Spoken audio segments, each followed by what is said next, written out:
Hi hello ಸ್ನೇಹಿತರೆ, ಎಲ್ಲರಿಗೂ ನಮಸ್ಕಾರ. ನಿಮ್ಮ ಜಾಬ್ ಇನ್ಫೋ ಚಾನಲ್ಗೆ ಸ್ವಾಗತ. ಇವತ್ತಿನ ಮಾಹಿತಿ ಏನಪ್ಪ ಅಂತಂದರೆ, ಗುತ್ತಿಗೆ ನೌಕರರ ಕಾಯಮಾತಿಯ ಬಗ್ಗೆ ಒಂದು ಮಾಹಿತಿ. ಈ ಒಂದು ಮಾಹಿತಿಯನ್ನು ನೋಡೋ ಮುಂಚೆ ಇನ್ನೂ ಯಾರು ನಮ್ಮ ಚಾನಲನ್ನು ಸಬ್ಸ್ಕ್ರೈಬ್ ಆಗಿಲ್ಲ, ಸಬ್ಸ್ಕ್ರೈಬ್ ಆಗಿ, ಹಾಗೆ ಬೆಲ್ ಐಕನ್ ಮೇಲೆ ಆಲ್ ಅಂತ ಕ್ಲಿಕ್ ಮಾಡಿ ನಾವು ಹಾಕುವಂಥ ಎಲ್ಲ ಒಂದು ಜಾಬ್ ಅಪ್ಡೇಟ್ಸ್ ಆಗಿರ್ಬೋದು, ಹಾಗೆ ಇಲಾಖೆಗಳಿಗೆ ಸಂಬಂಧಪಟ್ಟಂಥ ಒಂದು ಮಾಹಿತಿ ಆಗಿರ್ಬೋದು ನಿಮಗೆ ಮೊದಲಿಗೆ ತಲುಪ್ತವೆ ಅಂತ ಹೇಳ್ತಾ, ಇವತ್ತಿನ ಈ ಒಂದು ಮಾಹಿತಿ ಏನಪ್ಪ ಅಂತಂದರೆ, 16 ವರ್ಷಗಳಿಂದ ಇಲಾಖೆಗಳಲ್ಲಿ ಸೇವೆಯನ್ನು ನೀಡುತ್ತಾ ಬಂದರೂ ಕೂಡ ಸರಿಯಾದ ಒಂದು ಸಂಬಳ ವ್ಯವಸ್ಥೆಯಾಗಿರ್ಬೋದು ಹಾಗೂ ಸೇವಾ ಸೌಲಭ್ಯಗಳನ್ನು ಪಡೆಯದೆ ಅವುಗಳಿಂದ ವಂಚಿತರಾದಂಥ ನೌಕರರಿಗೆ ಸರ್ಕಾರ ಇವರನ್ನು ಕಾಯಂಗೊಳಿಸಲು ಉಮಾದೇವಿ ಪ್ರಕರಣವನ್ನು ಮುಂದಿಡ್ತಾ ಬರ್ತಾ ಇದ್ದಾವೆ ಸ್ನೇಹಿತರೆ. ಏನಿದು ಉಮಾದೇವಿ ಪ್ರಕರಣ ಅಂತ ನೋಡೋದಾದರೆ, state of Karnataka versus Umadevi ಪ್ರಕರಣ 2006 ಭಾರತದ ಸೇವಾ ಕಾನೂನು ಇತಿಹಾಸದಲ್ಲಿ ಅತ್ಯಂತ ಪ್ರಮುಖವಾದ ಒಂದು ತೀರ್ಪು ಕೂಡ ಇದಾಗಿದೆ ಸ್ನೇಹಿತರೆ. ಇದು ಸರ್ಕಾರಿ ಉದ್ಯೋಗಗಳಲ್ಲಿನ ತಾತ್ಕಾಲಿಕ ಮತ್ತು ಗುತ್ತಿಗೆ ನೌಕರರ ಕಾಯಮಾತಿಗೆ ಸಂಬಂಧಿಸಿದ ನಿಯಮಗಳನ್ನ ಇಲ್ಲಿ ಸ್ಪಷ್ಟವಾಗಿ ನೀಡಿದೆ. ಏನಪ್ಪ ಈ ಪ್ರಕರಣದ ಹಿನ್ನೆಲೆ ಅಂತ ನೋಡೋದಾದರೆ, ಕರ್ನಾಟಕ ಸರ್ಕಾರದ ವಿವಿಧ ಇಲಾಖೆಗಳಲ್ಲಿ ದಿನಗೂಲಿ ಆಧಾರದ ಮೇಲೆ, ಹೊರಗುತ್ತಿಗೆಯ ಆಧಾರದ ಮೇಲೆ ಕೆಲಸ ಮಾಡುತ್ತಿದ್ದ ಉಮಾದೇವಿ ಮತ್ತು ಇತರರು ತಮ್ಮ ಸೇವೆಯನ್ನು ಕಾಯಂಗೊಳಿಸಬೇಕಂತ ಏನು ನ್ಯಾಯಾಲಯದ ಮೊರೆ ಹೋಗಿದ್ದರು. 2006ರಲ್ಲಿ ಈ ಒಂದು ಕೇಸಿಗೆ ಸಂಬಂಧಪಟ್ಟಂತೆ ಸುಪ್ರೀಂ ಕೋರ್ಟ್ ತನ್ನ ಮಹತ್ವವಾದಂಥ ಒಂದು ತೀರ್ಪನ್ನು ಕೂಡ ನೀಡ್ತದೆ. 2006ರಲ್ಲಿ ಈ ಪ್ರಕರಣವನ್ನು ವಿಚಾರಣೆ ನಡೆಸಿದ ಸುಪ್ರೀಂ ಕೋರ್ಟ್ನ ಸಂವಿಧಾನ ಪೀಠವು ಕೆಲವು ಮಹತ್ವದ ಅಂಶಗಳನ್ನು ಕೂಡ ಇಲ್ಲಿ ತಿಳಿಸ್ತದೆ. ಸಂವಿಧಾನ ಅಡಿಯಲ್ಲಿ ಹಿಂಬಾಗಿಲ ಪ್ರವೇಶಕ್ಕೆ ತಡೆ, ಸಂವಿಧಾನದ ವಿಧಿ 14 ಮತ್ತು 16 ಅನ್ವಯ ಸಮಾನ ಅವಕಾಶ ನೀಡದೆ ಕೇವಲ ಗುತ್ತಿಗೆ ಅಥವಾ ದಿನಗೂಲಿ ಆಧಾರದ ಮೇಲೆ ನೇಮಕಗೊಂಡವರನ್ನು ನೇರವಾಗಿ ಕಾಯಂಗೊಳಿಸುವುದು ಕಾನೂನು ಬಾಹಿರ ಅಂತ ಈ ಒಂದು ನ್ಯಾಯಪೀಠ ಹೇಳ್ತದೆ. ಅಷ್ಟೇ ಅಲ್ಲ, ಗುತ್ತಿಗೆ ಅಥವಾ ತಾತ್ಕಾಲಿಕವಾಗಿ ಕೆಲಸ ಮಾಡುತ್ತಿರುವುದು ಕಾಯಂ ಉದ್ಯೋಗ ಪಡೆಯಲು ಯಾವುದೇ ಕಾನೂನುಬದ್ಧ ಹಕ್ಕನ್ನು ನೀಡುವುದಿಲ್ಲ ಅನ್ನುವಂಥದ್ದು ಕೂಡ ಇಲ್ಲಿ ತಿಳಿಸ್ತಾರೆ ಸ್ನೇಹಿತರೆ.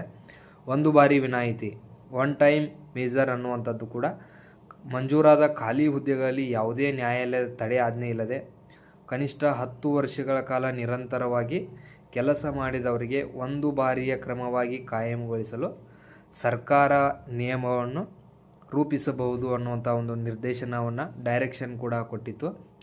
ಆದರೆ ಪ್ರಸ್ತುತ ಸರ್ಕಾರಗಳು ಇದೇ ಒಂದು ತೀರ್ಪಿನ ಭಾಗವನ್ನು ಹೇಳ್ತಾ ಈ ಒಂದು 10 ವರ್ಷಗಳಕ್ಕಿಂತ ಹೆಚ್ಚು ಕಾಲ ಸೇವೆ ಸಲ್ಲಿಸಿದಂಥ ನೌಕರನ್ನ ಕಾಯಂಗೊಳಿಸಲು ಈ ಒಂದು ನೆಪವನ್ನು ಹೇಳ್ತಾ ಇದೆ ಸ್ನೇಹಿತರೆ. ಅಷ್ಟೇ ಅಲ್ಲ, ಈ ಪ್ರಸ್ತುತ ಒಂದು ದಿನಮಾನದಲ್ಲಿ ಪಂಜಾಬ್ ಮತ್ತು ಹರಿಯಾಣ ಹೈಕೋರ್ಟ್ ಇತ್ತೀಚೆಗೆ 2024-25ರಲ್ಲಿ ಅದು ಕೂಡ ಒಂದು ಡೈರೆಕ್ಷನನ್ನು ಮತ್ತು ತೀರ್ಪನ್ನು ಕೂಡ ಕೊಟ್ಟಿದೆ ಸ್ನೇಹಿತರೆ. ಪಂಜಾಬ್ ಹರಿಯಾಣ ಹೈಕೋರ್ಟಿನ ತೀರ್ಪಿನ ಮುಖ್ಯಾಂಶಗಳನ್ನು ನೋಡೋದಾದರೆ ಸ್ನೇಹಿತರೆ, 10 ವರ್ಷ ಸೇವೆಯನ್ನು ಸಲ್ಲಿಸಿದಂಥವರ ಕಾಯಮಾತಿ, ಮಂಜೂರಾದ ಹುದ್ದೆಗಳಲ್ಲಿ ಕನಿಷ್ಠ 10 ವರ್ಷಗಳಿಂದ ನಿರಂತರವಾಗಿ ಕೆಲಸವನ್ನು ಮಾಡ್ತಕ್ಕಂಥ ನೌಕರರನ್ನು ಕಾಯಂಗೊಳಿಸದಿರುವುದು ಅನ್ಯಾಯದ ಕಾರ್ಮಿಕ ಪದ್ಧತಿ ಮತ್ತು ಶೋಷಣೆ ಎಂದು ನ್ಯಾಯಾಲಯ ಕೂಡ ತಿಳಿಸಿದೆ. ಅಷ್ಟೇ ಅಲ್ಲ ಸ್ನೇಹಿತರೆ, ಉಮಾದೇವಿ ಪ್ರಕರಣದ ತೀರ್ಪನ್ನು ಸರ್ಕಾರಗಳು ದುರುಪಯೋಗ ಮಾಡಿಕೊಳ್ತವೆ ಅನ್ನುವಂಥದ್ದನ್ನು ಮಾಹಿತಿಯನ್ನು ಒಂದು ಪರಿಗಣನೆ ಮಾಡಿದಾವೆ ಸ್ನೇಹಿತರೆ. ಈ ಹೈಕೋರ್ಟು ಸರ್ಕಾರಗಳು ಕೇವಲ ಉಮಾದೇವಿ ಪ್ರಕರಣದ ತೀರ್ಪನ್ನು ಇಟ್ಟುಕೊಂಡು ನೌಕರರ ಕಾಯಮಾತಿ ಹಕ್ಕನ್ನು ನಿರಾಕರಿಸುವಂತಿಲ್ಲ ಅಂತ ನ್ಯಾಯಾಲಯ ಸ್ಪಷ್ಟವಾಗಿ ಹೇಳಿದೆ ಸ್ನೇಹಿತರೆ.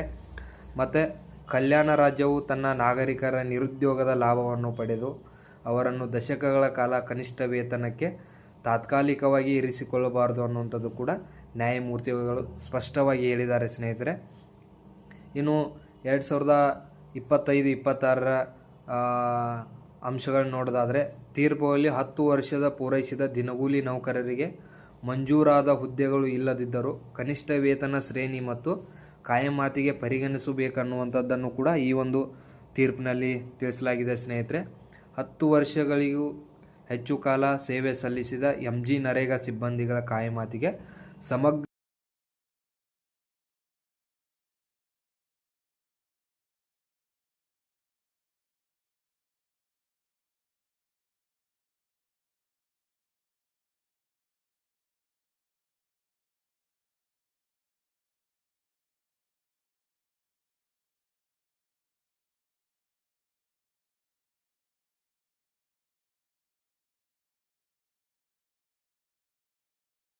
ಇರ್ಬೋದು ಅಥವಾ ಗುತ್ತಿಗೆ ನೌಕರರಾಗಿರ್ಬೋದು ಸರ್ಕಾರದ ಮೇಲೆ ಒತ್ತಡವನ್ನು ಹೇರ್ತಾ ಇದ್ದಾವೆ.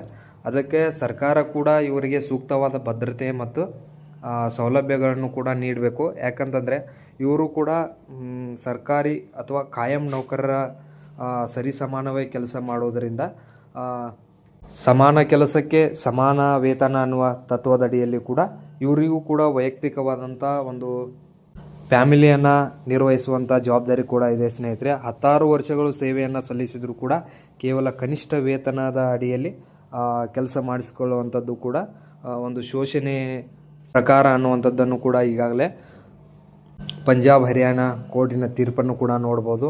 ಅದೇ ರೀತಿಯಾಗಿ ಮುಂದಿನ ಒಂದು ದಿನಗಳಲ್ಲಿ ಕೂಡ ಈ ಒಂದು ನಮ್ಮ ನ್ಯಾಯಪೀಠಗಳು ಕೂಡ ನೌಕರರ ಅಥವಾ ಕಾರ್ಮಿಕರ ಪರವಾದಂಥ ಒಂದು ನಿಲುವನ್ನು ಕೂಡ ವ್ಯಕ್ತಪಡಿಸ್ತಾ ಇದ್ದಾವೆ. ಯಾಕಂತಂದರೆ 16 ವರ್ಷಗಳಿಂದ ಸೇವೆಯನ್ನು ಅವರು ಕೊಡುವಂಥ ಕನಿಷ್ಠ ವೇತನದಲ್ಲಿ ಸೇವೆ ಸಲ್ಲಿಸುವುದು ಅಷ್ಟೊಂದು ಸುಲಭದ ಮಾತಲ್ಲ ಸ್ನೇಹಿತರೆ.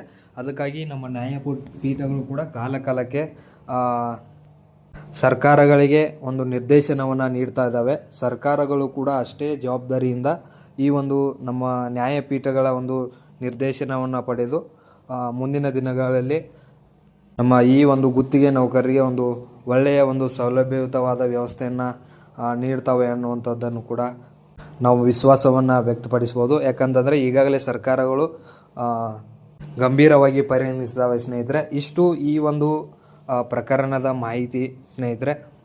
ಈ ಒಂದು ಮಾಹಿತಿಯನ್ನು ಎಲ್ಲ ನಮ್ಮ ನೌಕರರ ಸ್ನೇಹಿತರು ಕೂಡ ಶೇರ್ ಮಾಡಿ. ಹಾಗೆ ಯಾವುದೇ ಈ ಒಂದು ನೌಕರರಿಗೆ ಸಂಬಂಧಪಟ್ಟಂಥ ಮಾಹಿತಿ ಬಂದರೆ ನಾವು ಮೊದಲಿಗೆ ನಿಮಗೆ ತಿಳಿಸ್ತೀವಿ ಅಂತ ಹೇಳ್ತಾ, ಇನ್ನೂ ಯಾರು ನಮ್ಮ ಚಾನಲನ್ನು ಸಬ್ಸ್ಕ್ರೈಬ್ ಮಾಡಿಲ್ಲ ಸಬ್ಸ್ಕ್ರೈಬ್ ಮಾಡಿ, ಹಾಗೆ ಬೆಲ್ ಐಕನ್ ಮೇಲೆ ಆಲ್ ಅಂತ ಕ್ಲಿಕ್ ಮಾಡ್ಕೊಳ್ಳಿ.